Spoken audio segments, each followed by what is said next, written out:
Hello class eighth. सो हम लोग metals की और नॉन मेटल्स की फिजिकल और केमिकल प्रॉपर्टीज़ पढ़ चुके थे कि क्या वो जब रिएक्ट करते हैं मेटल्स और नॉन मेटल्स एसिड के साथ या बेस या वाटर के साथ तो क्या होता है।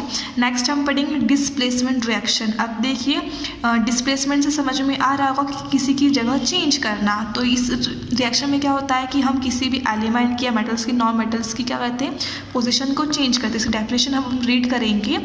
When a metallic salt solution react with another metal। जब एक मेटेलिक सॉल्ट सोल्यूशन जो है वो जो केमिकल है वो कि दूसरे मेटल के साथ रिएक्ट करता है, the more reactive metal displaces the less reactive metal. तो जो ज़्यादा रिएक्ट करने वाला जो मेटल है वो कम रिएक्ट करने वाले मेटल को डिस्प्लेस कर देता है, मतलब उसकी जगह वो ले लेता है। This is known as displacement reaction. इसको हम क्या बोलते हैं, डिस्प्लेसमेंट रिएक्शन कहते हैं। जैसे कि हम एग्जाम्पल लेंगे, यदि हमें कई दो फ्रेंड्स है आपस में, उनके बीच में लड़ाई हो रही है तो जीतेगा कौन? ऑब्वियसली जो कि ज़्यादा पावरफुल है। यदि उन्हें किसी जगह पर बैठने के लिए लड़ना है तो आपस में लड़ाई करेंगे और जो ज़्यादा पावरफुल हो जाके बैठ जाएगा वहाँ पर। उसी तरह से क्या है, यहाँ पर क्या होगा, जो ज़्यादा रिएक्ट करने वाला मेटल है वो कम रिएक्ट करने वाले मेटल की जगह ले लेगा। Both metals and non metals take part in displacement reaction. दोनों मेटल्स और नो मेटल्स डिस्प्लेसमेंट रिएक्शन में पार्ट लेते हैं। Chemical reactivity of metal is linked with their relative position in the activity series. Chemical reactivity जो है वो उनकी position पे डिपेंड करती है। जैसे कि यहाँ पे एक टेबल दिया है, अब देखिए ये मेटल्स हैं और उनके सिंबल्स यहाँ पे दिए गए हैं। तो यहाँ पे जो टेबल दी है वो सीरीज दी है, मतलब डाउनवर्ड जैसे आप नीचे जाएंगे तो उनकी रिएक्टिविटी कम होती जाएगी। जैसे कि पोटेशियम जो सबसे ज़्यादा रिएक्ट करने वाला मेटल है, फिर सोडियम आता है उसके बाद, फिर बैरियम, फिर कैल्शियम, फिर मैग्नीशियम। जैसे हम नीचे डाउनवर्ड जा रहे हैं तो उनकी रिएक्टिविटी कम होती जा रही है। पोटेशियम को हम कैसे रिप्रेजेंट करते हैं, सिंबल उसका सोडियम का Na है, तो इनके सामने सिंबल्स दिए हैं। Certain metals have the capacity to displace some metals from the aqueous solution of their salt.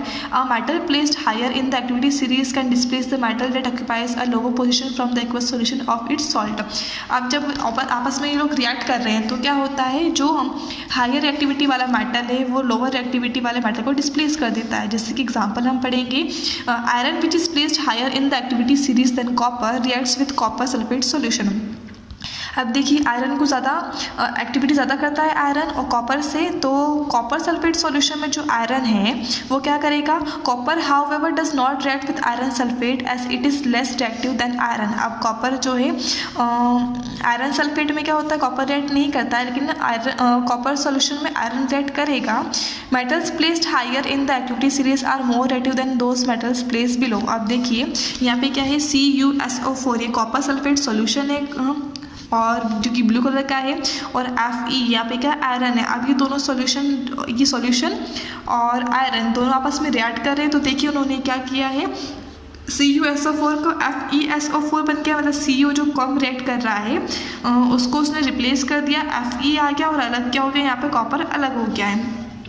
When small clean pieces of magnesium are added to into dilute sulfuric acid, magnesium sulfate and hydrogen gas are formed। जब magnesium और sulphuric acid आपस में react करते हैं तो magnesium sulphate बनता है और हाइड्रोजन गैस जो है वो अलग हो जाती है। देखिए यहाँ पे क्या था, H2SO4 था, यहाँ पे Mg था, तो Mg ने H2 को रिप्लेस कर दिया, H2 यहाँ पे अलग हो गया है। तो क्या होता है, डिस्प्लेसमेंट रिएक्शन वह रिएक्शन होती है जिसमें कि कम रिएक्ट करने वाले मेटल को ज़्यादा रिएक्ट करने वाला मेटल डिस्प्लेस कर देता है। नेक्स्ट है uses of common metals and non metals. Non metals के यूजेस हम पढ़ेंगे और नॉन मेटल्स के। फर्स्ट है uses of metals. Copper and aluminium wires are use to carry electric current. Electricity में कॉपर और एल्यूमिनियम के वायर यूज़ करते हैं करंट को कैरी करने के लिए। Copper, aluminium and iron are use to make domestic utensils and factory equipment. Factory में जितने भी इक्विपमेंट्स रहते हैं या घर में जितने बर्तन रहते हैं वो एल्यूमिनियम, कॉपर या आयरन से बने होते हैं। Thin foils of aluminium are use for wrapping cigarette, medicine, confectionery etcetera. जैसे कि हम लोग खाना पैक करते हैं, एल्यूमिनियम फॉइल पैन में खाना पैक करते हैं, सिगरेट और खाने की चीज़ें, मेडिसिन, ये सब क्या होता है, एल्यूमिनियम फॉइल पेन से पैक करते हैं। जैसे कि आपने मेडिसिन के रैपर्स देखे होंगे, कि वह एल्यूमिनियम फॉइल पेन वो रहता है। Aluminium is use for making angles, doors, pipe etcetera which are use in construction of houses. घर के कंस्ट्रक्शन में जो भी चीज़ें चाहिए होती हैं, जैसे कि सरिया है और गेट वगैरह हैं, गेट के एंगल्स वगैरह हैं, वो सब किससे बनते हैं? मेटल से बनते हैं। Metals such as sodium, titanium, zirconium etcetera are use in generation of nuclear energy and in space science project. Metal जैसे कि सोडियम है, टाइटेनियम है, जिरकोनियम है, ये सब जो है न्यूक्लियर एनर्जी और स्पेस साइंस प्रोजेक्ट जो है, जो एयरक्राफ्ट और स्पेस में हम जो भी रॉकेट वगैरह भेजते हैं उसमें इसका यूज़ किया जाता है। Gold and silver are use for making jewellery. Gold और सिल्वर का यूज़ हम ज्वेलरी बनाने के लिए करते हैं। Chromium and nickel are use for electroplating equipment. Electroplating के लिए हम क्रोमियम और निकल का यूज़ करते हैं। अब इलेक्ट्रोप्लेटिंग क्या होता है? इसके अंदर कुछ सॉल्यूशन के अंदर किसी चीज़ को रखा जाता है और उस पर किसी और की परत चढ़ाई जाती है, जैसे कि प्लेटिंग मीन्स क्या होता है? किसी की परत बनाना। तो इलेक्ट्रोप्लेटिंग मीन्स क्या होता है कि इलेक्ट्रॉन के ज़रिए किसी भी चीज़ पर उसकी परत चढ़ाना। Zinc is used in coating iron sheet to prevent rusting of iron. Zinc का यूज़ किया जाता है आयरन की शीट पर कोटिंग करने के लिए, जिससे कि आयरन को, लोहे को हम जंग लगने से बचा सकते हैं। It is used in the preparation of useful alloy such as brass, bronze, German, silver.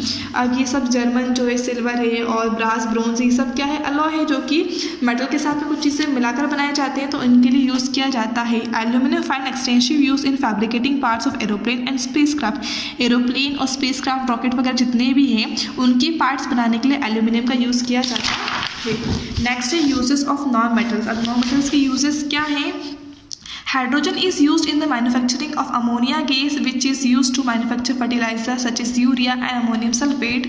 Hydrogen is an important fuel. It is used in hydrogen torches which are use for welding. अब देखिए, hydrogen का use जो है ammonia gas को बनाने के लिए use किया जाता है। अभी अमोनिया गैस जो है वो यूरिया, जो खाद वगैरह जो आता है डालने के लिए, उसमें यूज़ होता है। हाइड्रोजन बहुत अच्छा फ्यूल भी है, जो कि वेल्डिंग मशीन जो रहती है उसमें यूज़ किया जाता है। Sulphur is use in the manufacturing of compound such as sulphuric acid and sulphate and in the production of matchstick, dye, gun powder. अब देखिए, गन पाउडर है, डाई है या माचिस की तीलियाँ हैं, इन सब चीज़ों को बनाने के लिए सल्फर का यूज़ किया जाता है। Phosphorus is used in the firework industry and for making special glasses used in sodium lamp. अब लैंप में जो भी ग्लास, कांच यूज़ होता है उसको बनाने के लिए, और फायरवर्क जहाँ पे भी बम, पटाखे वगैरह बनते हैं, उस इंडस्ट्री में फॉस्फोरस का यूज़ किया जाता है।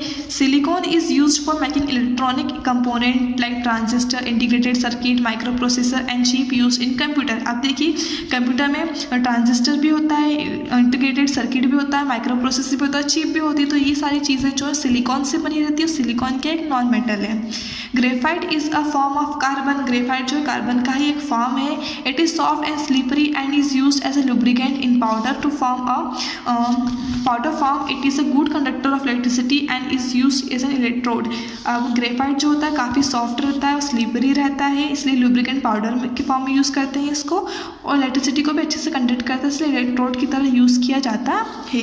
Liquid nitrogen is used as a refrigerant in hospital. It help in storing human organs. If transplantation at low temperature, it is also used in manufacturing of fertilizer. अब जैसे कि liquid nitrogen है, इसका use हम करते हैं hospital में, जैसे कि ट्रांसप्लांट होता है ना, किसी की किडनी निकाल के कहीं और किसी और की बॉडी में लगाना या हार्ट ट्रांसप्लांट करना, तो उसको उस ह्यूमन ऑर्गन को स्टोर करने के लिए नाइट्रोजन का यूज़ किया जाता है, लिक्विड नाइट्रोजन का।